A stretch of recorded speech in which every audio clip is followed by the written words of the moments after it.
Hi and welcome to this video. This is the first in a group of videos where I talk about what are options in property. So many people come to me and say, I've heard of this options thing, I've heard about options. Well, what are they? So let's start with, first of all, explaining that very simple concept. An option has been used for decades in the UK for people to buy land or property. And I'll give you an easy example to understand. Imagine Tesco's come somewhere near you and there's a big piece of land that somebody owns, and Tesco's think that would be perfect for me to build a new superstore on. Now Tesco's don't know whether they'll get planning permission because people may object, people may get in the way, it may get turned down. So they don't want to spend £1 million and buy the piece of land to then find out later that they can't get planning permission. So Tesco's come along and they say, do you know what? And they speak to the landowner. Your piece of land could be perfect for us. We're happy to pay £1 million for it, but we need to find out if we can get planning first. So I tell you what, can I please give you today £100,000? I'm going to ask you to sign an option agreement with me. Now that option agreement gives me the ability to buy the land at any time in the next 3 years for £1 million. And it means that you can't sell the land to anybody apart from me in the next 3 years for £1 million. I'll give you £100,000 today. One of two things will happen. Either we'll come back and we won't get planning permission. You'll have lost 3 years where you couldn't sell the land elsewhere, but you'll have £100,000 in the bank and then you can go sell it elsewhere. Or we'll come back and we'll complete the purchase because we do get planning and we'll end up paying you 1.1 million in total. We've already paid you 100,000, you get £1 million later, and you get to sell your piece of land. So it reduces my risk at Tesco's to only £100,000 instead of £1 million straight away. And from the vendor's point of view, if they're in a rush for the money, it doesn't work. But from the vendor's point of view, if they weren't planning to sell the land anyway, they've got £100,000. They either end up getting the 1.1 or they've got £100,000, they've not lost nothing for waiting those 2 or 3 years of the option. That's the basic premise of an option agreement. And in the UK, it's been used in commercial circles in this way for years and years and years. Developers buying pieces of land, people buying houses they plan to knock down and do other stuff with. Always used. It's also been used in Australia and America for 30, 40, 50 years in the residential market. And it's been used in the UK now for about 5 to 10 years in the residential market.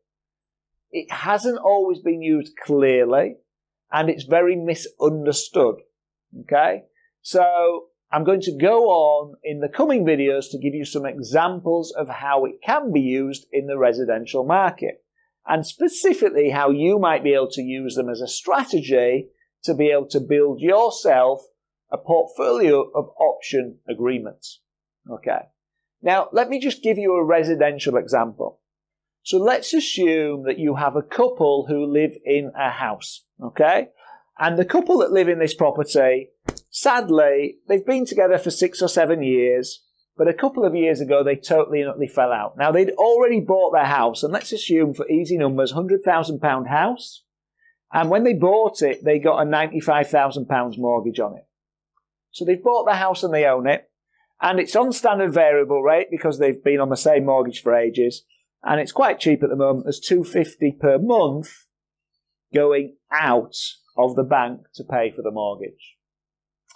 Now, in this example, sadly, this couple fell out with each other, stopped loving each other a couple of years ago. And let's make this even worse. Let's compound it. His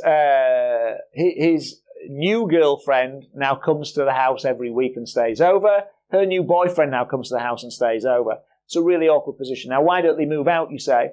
Well, they haven't been able to afford to move out because they needed to sell the house first because of the mortgage and the other liabilities the house has. Neither of them could afford to take it on their own. And they need to be able to sell this house to be able to both go their separate ways and get on with their life. And they've had it up for sale and it hasn't been able to sell. So this particular example I'm giving you might be maybe in a flat market, okay? And they can't afford to take less than 95 to hurry up the sale. So flat or dropping markets, this particular idea works really well, but options can also be used in rising market, but work incredibly well in flat or falling market. So we've got this option well, we've got this couple that have got a problem. Now, a big part of option agreements is being a problem solver. So you come along, if you're looking for houses you can buy with a discount, and somebody says, oh, I've got this situation, so you won't be interested, you're going to say, I'm not interested. But if you understand option strategy, you might say, well, I'm not interested, but let's look at the option ability here. You say, well, what do you mean? Well, look, your main driver is to get out, is that right? You want the costs covered and you want to be able to get out. So as an investor, I could come along and I could pay to you just £1 today, and we could sign an option agreement. And that option agreement gives me the right at some point in the future, and we agree the length.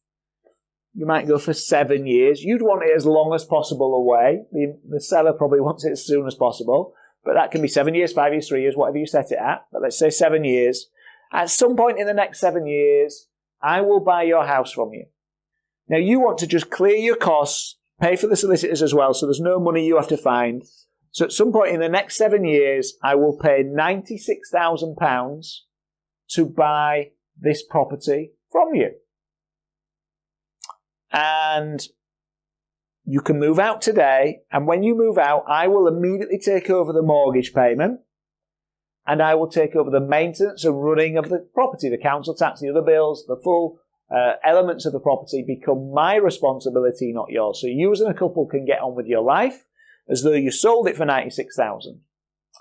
Now, in terms of the option agreement, if you go back to the Tesco's example, if at some point in the future I complete on this purchase, because at the moment I've only paid £1 and taken an option, if at some point in the future I complete, I would give them the £96,000 to complete.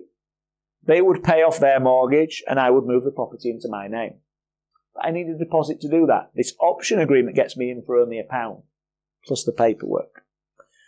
From their point of view, when that happens, they get the 96,000, they pay off the 95, they pay the solicitors, they end up with nothing, but they've netted out and they're away. But if that's in 5-6 years, it's just the same. They still end up with nothing, they netted out and they're away.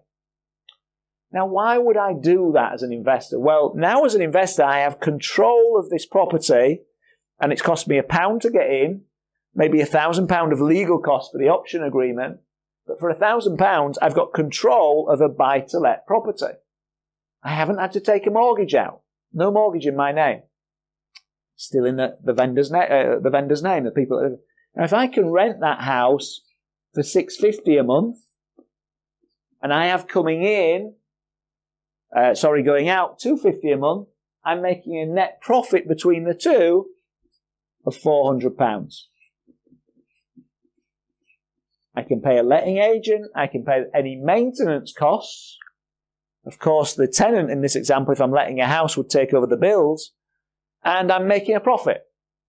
Let's say in this example, the profit's $250 a month. So I'm now making £250 per month. Times 12 is £3,000 a year.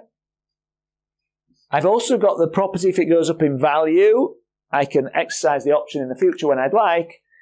And it cost me £1 to get in.